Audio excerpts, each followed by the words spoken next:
పౌర్ణమి ఉంది కదా, గురు పౌర్ణమి సందర్భంగా ఈరోజు మనం యోగా గురువు గారికి విశ్వ హిందూ పరిషత్ తరఫున వీళ్ళంతా కూడా రావటం జరిగింది. అందరం మనం గురువు గారిని సన్మానించుకోవటం జరిగింది. వ్యాసాయ విష్ణు రూపాయ వ్యాస రూపాయ విష్ణువే నమో వై బ్రహ్మనిధయే వాసిష్ఠాయ నమో నమః అన్నారు. వ్యాస మహర్షి ఎవరయ్యా అంటే సాక్షాత్తు శ్రీ మహావిష్ణువే. ఆయన అంశతో జన్మించిన వాడు.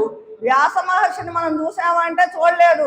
ఒక రాఘవేంద్రుడు, ఒక రామానుజుడు, ఒక ఆది శంకరాచార్యులు, వీళ్ళందరినీ మనకు చూసే అదృష్టం లేకపోయినా వాళ్ళందరినీ మనం గురువు గారిలో చూసుకుందాం. ఈరోజు మన గురువు గారు ఎంత ఉన్నత శిఖరాలకు ఎదిగారంటే ఈరోజు కొన్ని వేల మందికి మానసిక వికాసాన్ని, ఉల్లాసాన్ని, ఆయురారోగ్యాల్ని కొన్ని వేల మందిని తయారు చేశారు. మనకి ఈరోజు అన్నిటికంటే ముఖ్యమైనది ఆరోగ్యమే మహాభాగ్యం. ఆరోగ్యానికి మించినటువంటి సంపద లేదు. ఎన్ని వందల కోట్ల ప్లాట్లున్నా మనకి అనవసరం. మనకి కావాల్సింది ఆరోగ్యం. అటువంటి ఆరోగ్యాన్ని, మానసిక ప్రశాంతతనిచ్చేటువంటి ఈ యోగాలతో మన గురువు గారు కొన్ని వేల మందిని ఇలా సంతోషంగా ఉంచడం జరిగింది. అటువంటి గురువు గారికి ఈరోజు మనం ఈ చిరు సత్కారం కాదు, ఎంత ఇచ్చినా మనం ఆ రుణం తీర్చుకోలేము. కాబట్టి ఈరోజు మనం గురువు గారికి ఈ సన్మానం చేసుకోవడం జరుగుతుంది. గురుర్ బ్రహ్మ గురుర్ విష్ణు గురుదేవో మహేశ్వర గురు సాక్షాత్ పరబ్రహ్మ తస్మై శ్రీ గురవే నమః అన్నారు. గురువు ఎవరయ్యా అంటే సృష్టి స్థితి లయకారకుడైనటువంటి బ్రహ్మ విష్ణు మహేశ్వర్ల కంటే కూడా అధిపతి ఒక ఆయన ఉన్నాడు, పరబ్రహ్మ. ఆ పరబ్రహ్మతో సమానమైన వాడు గురువు. తన శిష్యులు తనను మించిన వాళ్ళు కావాలి అని కోరుకునే మనస్తత్వం ఎవరిదయ్యా అంటే ఒక గురువుకే ఉంటుంది. ఎందుకంటే మనం ద్రోణాచార్యుల వారిని చూసాం.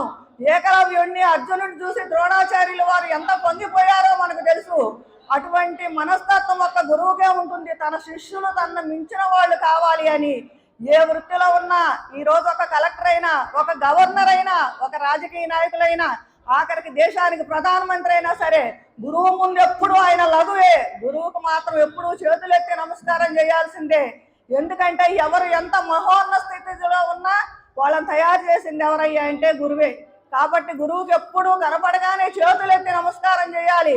గురువు అంటేనే మనలో ఉన్నటువంటి చీకటిని, అజ్ఞానాన్ని తొలగించి జ్ఞానాన్ని నింపేవాడు గురువు.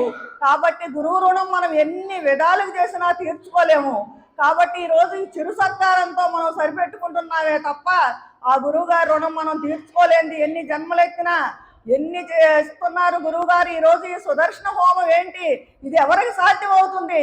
ఎన్ని ధనధాన్యాలు ఇవ్వచ్చు, ఎంత డబ్బైనా ఇవ్వచ్చు, కానీ అటువంటిది చెయ్యాలి అంటే ఎవరు సాధ్యం అవుతుంది?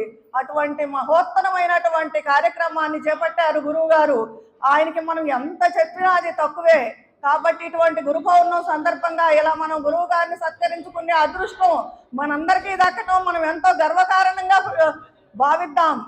ఈరోజు విశ్వ హిందూ పరిషత్ వారి ఆధ్వర్యంలో దైవ సమానులైనటువంటి మల్లేశం గురువు గారికి ఈరోజు గురు పూజోత్సవంలో భాగంగా ఈరోజు వారిని ఇక్కడ పరిషత్ తరఫున ఇక్కడ ఈ యొక్క కార్యక్రమం నిర్వహించుకోవటం ఎంతో పూర్వజన్మ సుకృతం ఉంటే కానీ ఇలాంటి మహాత్ములకు మనం ఎంత చేసినా కూడా తక్కువ. సర్వే జన సుఖినో భవంతు అని వారు ఇలా ధనం కాదు ఆరోగ్యం ముఖ్యమని మహానుభావులు, పెద్దలు, సైంటిస్టులు అందరూ చెప్తున్నారు. అందులో మనం ఎన్ని మందులు వాడనా కూడా తగ్గని వ్యాధులు యోగాతోటి తగ్గించుకోవచ్చు. అది మనకు పూర్వీకులు ఇచ్చినటువంటి ఈ యోగాని ఎలాంటి ధనాపేక్షణ లేకుండా ఈ యొక్క ఆశ్రమంలో ఎందరికో ఆరోగ్యాన్ని బాగు చేసినటువంటి మహాత్ములు. వారికి ఈరోజు విశ్వ హిందూ పరిషత్ ఆధ్వర్యంలో ఈరోజు వారిని చిన్న సత్కారం చేసుకోవటం మా అదృష్టంగా, మన అందరూ అదృష్టంగా భావించుకుందాం. జై శ్రీరామ్. జై శ్రీరామ్.